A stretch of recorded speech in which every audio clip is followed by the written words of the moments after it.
la entrevista estelar de Encuentro Directo nos honra con su participación la noche de este sábado el doctor John Guiliani Valenzuela, ex miembro de la Junta Central Electoral del Tribunal Superior Electoral y fue embajador ante el Estado de Israel, la República Dominicana. Bienvenido, doctor, a su estreno, Encuentro Directo. Muy agradecido de ambos por la invitación y siempre los veía por la televisión los sábados y me place mucho estar aquí hoy con ustedes. Para Gracias, nosotros doctor. un placer recibirle. Doctor, aprovechando su condición de ex miembro de la Junta Central Electoral, quisiéramos su opinión sobre el tema de las candidaturas independientes y también debido a la sentencia del Tribunal Constitucional y opiniones también al respecto que han surgido con los partidos políticos. Sí, yo he estado hablando en algunos programas sobre el tema. Yo soy de los partidarios de que en el país hace falta las candidaturas independientes, porque realmente yo atribuyo que la gran abstención que se está presentando en los procesos electorales se debe a que la ciudadanía en una gran mayoría no ha perdido la confianza en los partidos políticos y ha perdido también la confianza en la escogencia democrática que deberían ejercer los partidos políticos a lo interno para escoger sus candidatos. Entonces, los partidos políticos realmente lo que hacen cuando se celebran certámenes internos para darle candidatura a diputados y senadores a sus miembros, es que se la dan a los familiares más cercanos de los dirigentes de cada partido. Y entonces el pueblo dominicano no tiene opciones de ver a sus líderes comunitarios en la candidatura de los partidos políticos, porque también se la dan a aquella gente que tiene mucho dinero, no importa de qué procedencia sea ese dinero, se la dan a esa clase de personas para que gasten mucho dinero y se ahorran ellos el dinero que da la Junta Central Electoral y lo usan en otras cosas. Entonces yo creo que las candidaturas independientes son un avance y estaban realmente entrampadas en una trampa jurídica que establecía la misma ley electoral, que el Tribunal Constitucional con esa sentencia memorable destrabó, o sea, le quitó la trampa que tenía la ley al interpretar el artículo 156, me parece que es, de la ley 20, de la ley electoral. Entonces, vamos a tomar otro aspecto de la democracia muy importante, la norma que rige cualquier ley, que es la Constitución. Recientemente, el año pasado, el presidente Luis Abinader sometió una reforma constitucional, la número 40 para la República Dominicana. Evidentemente despertó mucha crítica porque aún se tratara de un instrumento de esta naturaleza, dejó al margen al pueblo, que es el soberano.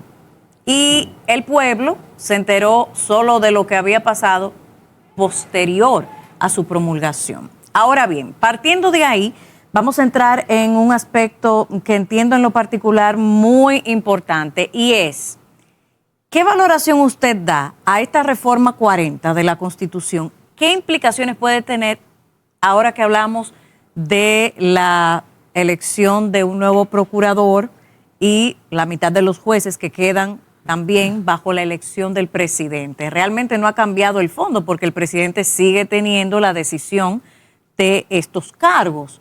¿Qué entiende usted que cambió realmente con esta reforma?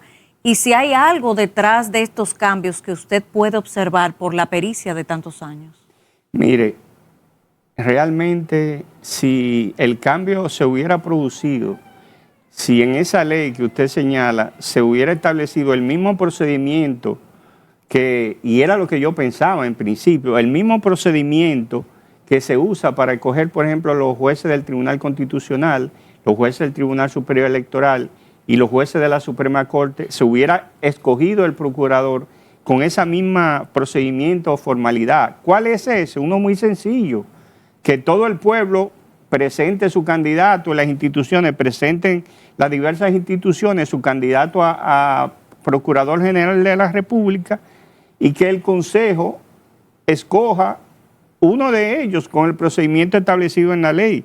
Pero ¿qué es lo que pasa? Que han establecido un procedimiento diferente, parece que acomodando las intenciones o la voluntad del presidente de la República para escoger el procurador a través del Consejo Nacional de la Magistratura. Eso yo lo veo como una trastada, como un engaño. Porque ¿por qué establecer un procedimiento diferente para el procurador? Donde el presidente de la República solamente le da la opción a los miembros del Consejo Nacional de la Magistratura de presentarle un candidato por cada posición vacante y ellos tienen que cogerlo o rechazarlo.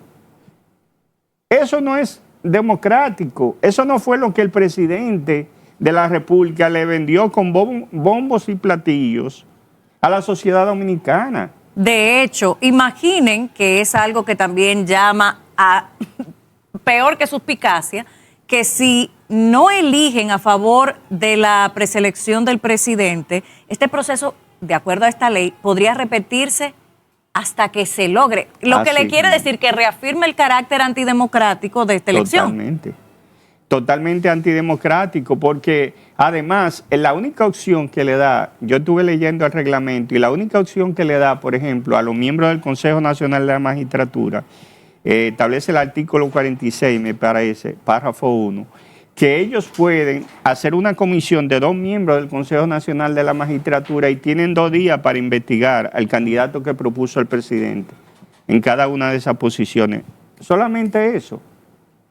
Solamente eso. Ellos pueden pedir la posposición, por ejemplo, del primer día cuando él lo presenta, donde se va a nombrar, y ellos pueden, bueno, yo quiero investigar a este candidato que usted está presentando, presidente, pero sabiendo que el presidente de la República tiene un control absoluto del Consejo Nacional de la Magistratura y que solamente la Fuerza del Pueblo tiene representación en ese Consejo Nacional de la Magistratura, y la historia que existe entre la Fuerza del Pueblo y el Partido Revolucionario Moderno, todos sabemos que esa gente no son aliados desde el 2020, aliados públicamente desde el 2020, aunque ellos quieran jugar a que son oposición. No son oposición, son aliados desde el 2020, y ellos, ninguno de ellos, estoy seguro, y no es que yo sea divino, pero estoy seguro por mi razonamiento que estoy haciendo, que ninguno van a pedir que se investigue al candidato que presente el presidente de la República. Lo van a coger como si fuera el presidente que lo estuviera nombrando. Yo no veo ninguna diferencia con el sistema anterior y este sistema, es lo mismo. El presidente que lo está designando. Doctor, en ese sentido, el presidente de la República, Luis Abinader, en la semanal, firmó un decreto creando lo que es la Comisión Presidencial, que tiene que ver con anticorrupción y o sea, ¿cómo usted calificaría esto? Bueno, yo simplemente con examinar quiénes conforman esa comisión, que son 12 personas, de las cuales 10 son miembros del gobierno que están haciendo la función y han demostrado mucha ineficacia en perseguir la corrupción y sobre todo la corrupción del actual gobierno, porque ellos persiguiendo la corrupción de los adversarios políticos sí son buenos, pero persiguiendo la corrupción de los compañeros de ellos que están en funciones, ahí sacan 0 y el país lo ha visto. La encargada de ética profesional, el Procurador General de la República, solamente de que 2 personas de la sociedad civil establece esa disposición, ese decreto, 2 personas de la sociedad civil que ni siquiera se han mencionado, que nadie sabe quiénes van a ser, si van a tener realmente independencia o no, porque ni siquiera han tenido la delicadeza de anunciar quiénes son las 2 personas de la sociedad civil que van a formar parte de esa comisión. Para mí, y eso es una comisión que se crea para crear un impacto en la población de que el presidente está preocupado por perseguir la corrupción de sus propios compañeros de partido, que eso es lo que se quiere, llevar esa percepción al país, pero realmente en los hechos tú cuando examinas como jurista te das cuenta que otra tratada, otro engaño más. Ahora, hay otra posición que compromete a la República Dominicana geoestratégicamente. Llega el presidente Donald Trump a la Casa Blanca. Ya desde antes de asumir en enero de este año la presidencia, había causado un revuelo geopolítico y era de esperarse porque es una persona que en su anterior gestión había demostrado que cumplía lo que prometía. Esta vez aparentemente tampoco será distinto. ¿Qué implicaciones podría tener esta nueva presidencia en Estados Unidos bajo Donald Trump para la República Dominicana, específicamente en lo que tiene que ver con narcotráfico y migración? Yo creo que va a ser muy diferente en esos dos aspectos la gerencia del presidente Donald Trump, a diferencia de la gerencia de Joe Biden, que salió de la presidencia de Estados Unidos. ¿Por qué yo establezco? Porque, fíjate, una cosa se concatena con la otra. Se ha puesto en evidencia que de Estados Unidos los demócratas tenían una financiación a través de la USAID de muchísimas agendas que las sociedades rechazan y que para mí fueron causas fundamentales para que los demócratas salieran del poder en la confrontación política que hubo con Donald Trump. Entonces, esos son temas fundamentales. Esos temas también tienen que ver con el dinero sucio del narcotráfico, porque tenemos que unir el dinero sucio, tenemos que unirlo con seguir el rastro. Seguir el rastro. O sea, es como hacen, tú quieres saber quién cometió un hecho, síguele el rastro al dinero.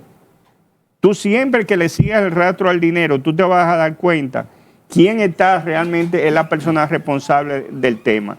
Fíjate, aquí se descubrió un cargamento de 9.8 millones de toneladas.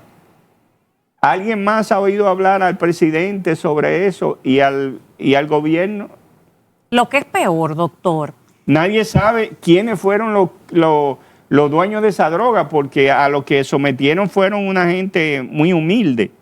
Pantera 7 le llamaron nunca caen los verdaderos cabecillas. No, siempre. Porque es que siempre hablaron de 7 imputados que no tienen relación. Un cargamento de esa naturaleza no podía ser propiedad de esa gente que ellos sometieron. Eso no lo cree nadie en el país. Pero hay que recordar que incluso cuando se hizo el descubrimiento, y digo se hizo el descubrimiento porque se impuso este descubrimiento. Recuerden que el presidente de Guatemala desmintió al propio presidente de la República Dominicana, Luis Abinader, cuando había afirmado en primer lugar que provenía de este país, luego de Honduras, y al final, en tercer punto, el presidente Abinader tuvo que hacer silencio hasta que un mes y pico luego sale esta operación que deja mucho entre dudas, porque realmente no se corresponde casi 10 toneladas con los perfiles de estas personas. Pero cuando regresemos, vamos a profundizar sobre otros detalles de interés para la República Dominicana y el resto del mundo, muy en breve.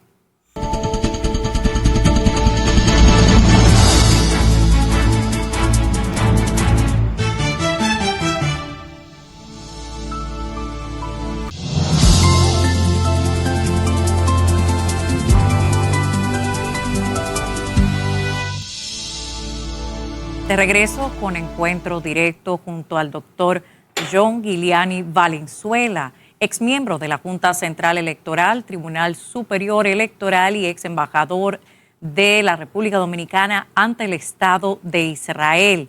Además de poseer también, entre otros tantos estudios, maestría en Derecho Constitucional. Habíamos abordado en el bloque anterior algunos de los tantos tentáculos del pulpo de la corrupción. Y aunque ha sido noticia también en nuestro país el escándalo de proporciones épicas con respecto a la USAID, no se ha entrado en una serie de detalles que de hecho la propia prensa dominicana ha reseñado desde hace más de una década. Pareciera hasta contraproducente. Por ejemplo, quisiéramos entrar en ese tipo de detalles, doctor Giuliani, porque cuanto menos resulta sospechoso que hoy en día se pretenda desvincular el vínculo evidente entre los fondos corruptos manejados a través de la USAID y medios de comunicación, incluyendo periodistas y comunicadores. Por ejemplo, vamos a citar para que usted nos explique del año 2010, específicamente de agosto 14, publicado por el Diario Libre, y su titular decía lo siguiente: cuestionan a Clave por recibir fondos de la USAID. Y ahí describen que directores de periódicos consideraron que ayuda del gobierno estadounidense plantea un debate ético, la ayuda refiriéndose a los fondos recibidos a través de la USAID. Y ahí mencionan específicamente que fue cuestionable y limitante para la independencia periodística, cito, calificaron los directores de los periódicos Nuevo Diario, Hoy, Listín Diario, Multimedios del Caribe.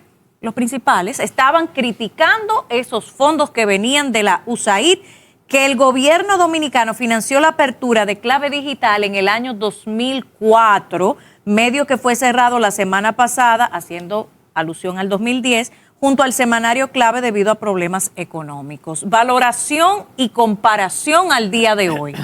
Eso es algo que a mí me choca mucho, porque yo conozco bien la Constitución. Y en el artículo 24 de nuestra Constitución establece la suspensión de los derechos de ciudadanía. En el 23 se establece cómo se pierde la ciudadanía. En el 24 se establece cómo se suspenden los derechos de ciudadanía. Y en el 24, yo creo que el tercero o el cuarto acápite establece claramente que si tú le sirves a un gobierno extranjero, si tú les recibes dinero o te empleas con un gobierno extranjero, sin pedirle autorización previa al Poder Ejecutivo, tú estás traicionando al país y puede ser inclusive objeto de suspensión de la ciudadanía. Eso lo establece nuestra Constitución. Entonces, cuando tú ves que cosas como esas se publican hace tiempo, por ejemplo, cuando se iba a crear el periódico Clave Digital, donde quedó establecido en esa publicación que la Embajada Americana reconoció que había dado recursos a Clave Digital para su creación. Entonces, tú concatenas también eso con la declaración que dio Juan Bolívar Díaz cuando se le acusó de que él estaba, la gente del PRM lo acusaron de que él había, y Participación Ciudadana había recibido muchos cargos y la base del partido no había recibido ninguna designación por el presidente de la República. Él hizo un video donde yo lo veo a él mismo confesando que el presidente no ganó solo, que el presidente ganó con el apoyo que le dieron Participación Ciudadana, Marcha Verde, y que el Partido Revolucionario Moderno en su convención solamente fueron a votar 500,000 personas y que el presidente ganó con 3 millones de votos. Que esos votos adicionales fueron ellos que lo aportaron. Decía él de su propia declaración. Y que los méritos para los cargos que ostenta están ahí. Entonces, ¿qué más prueba tú quieres de que esa gente se financiaron con recursos de la USAID para hacer ese tipo de intervención política en la República Dominicana? Porque ellos están pidiendo pruebas, pero solamente tienen que ver esa declaración del jefe, que es el jefe de Participación Ciudadana. Porque ahí no hay más jefe, un solo jefe, Juan Bolívar Díaz. Siempre lo ha sido desde su creación. Y cuando él, motu propio, da esa declaración, aunque fue por otro tema que la dio, pero necesariamente eso es una prueba fehaciente de que realmente sí, se manejaron recursos y cuantiosos recursos. Y si tú buscas la fecha de las erogaciones de la USAID a Participación Ciudadana, en esa fecha de la Marcha Verde se aumentó sustancialmente, casi el doble de lo que recibía Participación Ciudadana de la USAID cuando se estaba fraguando la Marcha Verde, y en su mejor momento se estaban recibiendo casi el doble de los recursos de la USAID. Entonces, eso es una prueba. Ellos que piden prueba, los periodistas, ahí está la prueba, véanla ustedes mismos. Porque ahora quieren callar a la población, ahora se han inventado hasta una ley mordaza. Han aprovechado la coyuntura para inventarse una ley mordaza propia de regímenes dictatoriales, para quererla implantar con motivo de que han atacado a los periodistas que son amigos del presidente. El presidente hasta amenazó públicamente en la semanal, óigame, que eso es grave, que él entendía que la publicidad estatal no se le debía dar, y esa publicidad es suya. La publicidad estatal es propiedad del presidente. Ni tampoco se puede hacer a dedo una o usted puede determinar valoración de la fondo. República. aquí, todos los dominicanos tenemos derecho al Estado dominicano. Claro. Y la Constitución establece que no puede haber privilegios y establece los principios de igualdad, la Constitución. ¿Y dónde se queda eso ante esa declaración del presidente? Yo le digo, eso Pero termina en la espiral del silencio, en donde cada quien se aplica una autocensura por temor. O sea, es que hablan sin pensar lo que van a decir. Tienen que pensar antes de hablar para no meter ese tipo de patas que meten. Porque ¿cómo es posible que un presidente diga, yo entiendo que a los que están en contra de esos periodistas que me han defendido y son mis amigos que me ayudaron a ganar, no se le debe proporcionar publicidad estatal? Claro. O sea, eso es grave, señores. Y también eso va contra los principios democráticos de cualquier Instrumentalizando el poder. país. O sea, tú no puedes usar el poder para eso. Para eso no fue que lo eligieron realmente. Es para administrar los recursos de todos y distribuirlo entre el país de la forma más inteligente y más correcta. Para eso es que se elige un presidente. Oye, aparte de lo de la USAID, también que quieren hablar con el financiamiento de la ONGs, que se suma ahí también eso. Claro, claro que sí. Es que de hecho el brazo operativo de los recursos espurios al respecto están en las ONGs, y no en todas, sino en ONGs específicas que estaban manejando precisamente un tema del que le quiero preguntar, la crisis haitiana. A raíz de la inmigración masiva ilegal hacia la República Dominicana, ya hemos visto el impacto demográfico, basta ver que cada vez que se publican estadísticas con respecto a la natalidad en suelo dominicano, ya superamos el 50% en parturientas haitianas, si lo hacemos a nivel geográfico nacional. Pero si vamos a provincias específicas, hay provincias en donde se supera el 85% de los partos por parte de haitianas. ¿Qué entiende usted en este momento cuando el presidente Abinader anuncia hace unos meses las deportaciones masivas? Sin embargo, las estadísticas cuentan la historia de que continúa la tendencia al alza en las parturientas haitianas y el cupo escolar, estamos dejando a los dominicanos fuera y sigue manteniéndose la misma línea. ¿Qué lectura usted le da a esa realidad? La lectura que yo le doy es que si tú te pones a examinar, el presidente de la República le ha mentido al país con el tema haitiano desde el primer día que tomó el poder. Esa es la lectura que yo le doy. ¿Por qué? Porque el presidente de la República ha dicho y dijo últimamente, recientemente, después que explotó lo de la USAID, que había que cobrarle los partos a las parturientas que vayan a los hospitales. A las parturientas haitianas que daban a luz en República Dominicana. Todo el mundo sabe que las ONG la traían en vehículos, en vehículos cómodos la traían. Se dice que viajaban muchas en los vehículos de Caribe Tour y la traían directamente a los hospitales dominicanos. A las haitianas no le cobraban ni un centavo. Entonces, es extraño que tú escuches al presidente de la República decir, después que se acaba y suspenden el financiamiento de la USAID, que era que se usaba para pagar esos recursos, que hay que cobrarle a las parturientas haitianas, diciéndolo el presidente. ¿Qué tú deduces de eso? Además de que es un arma de doble filo, porque entonces legalizaríamos las ilegalidades. No, que al presidente no le preocupaba el tema de que si venían o se quedaban. Al presidente lo que le preocupaba era que ya el dinero que se estaba dando para ese tema se había suspendido y que ahora había que cobrarle. Eso es lo que yo interpreto. Y eso es lo que tienen que interpretar todos ciudadanos dominicanos que sea mínimamente inteligente. Yo le pregunto, si a usted le cobran un servicio, usted va a exigir y reclamar, porque sería su derecho a partir de un pago. Pues también generaría otras tantas mafias, porque legalizaría ilegales. Claro. Pero que a él no le preocupa eso. O sea, óyeme, los estudiantes dominicanos han perdido el pupitre en las escuelas. Se lo han quitado al estudiante dominicano para dárselo al haitiano. Y no solamente en las escuelas, en los hospitales. Sin acta de nacimiento y sin nada. Y el presidente ha tomado carta en ese asunto. Ha mirado para otro lado mientras eso sucede. Y ahora aparece, cuando Trump suspende lo de la USAID, diciendo que hay que cobrarle los partos que habrá que cobrarle. Eso no hay forma de cobrarlo. Porque después que usted ha recibido millones y millones de pesos de las ONG de Estados Unidos, que ella misma la traen al país, ¿usted con qué calidad le va a cobrar ahora? Si le han dado muchísimos millones de pesos para esos fines. Doctor, si usted fuera embajador de Israel, yo no le haría esa pregunta, pero ahora que usted es ex embajador, y más usted que vivió ese conflicto de la región, ¿qué opinión usted le merece o si está de acuerdo con la creación de un Estado palestino y qué opina de la propuesta de Trump de enviar los palestinos de Gaza a países vecinos y hacer de esto una especie de una riviera?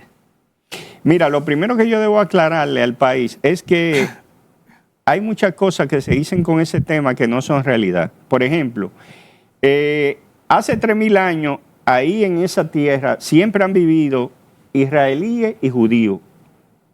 O sea, en esa tierra nunca fue, aunque se llamaba Palestina, nunca había palestinos solamente. En esa tierra siempre han habido judíos y árabes. Y aunque se llamaba Palestina, habían judíos ahí desde hace muchísimos años, desde hace más de 3.000 años.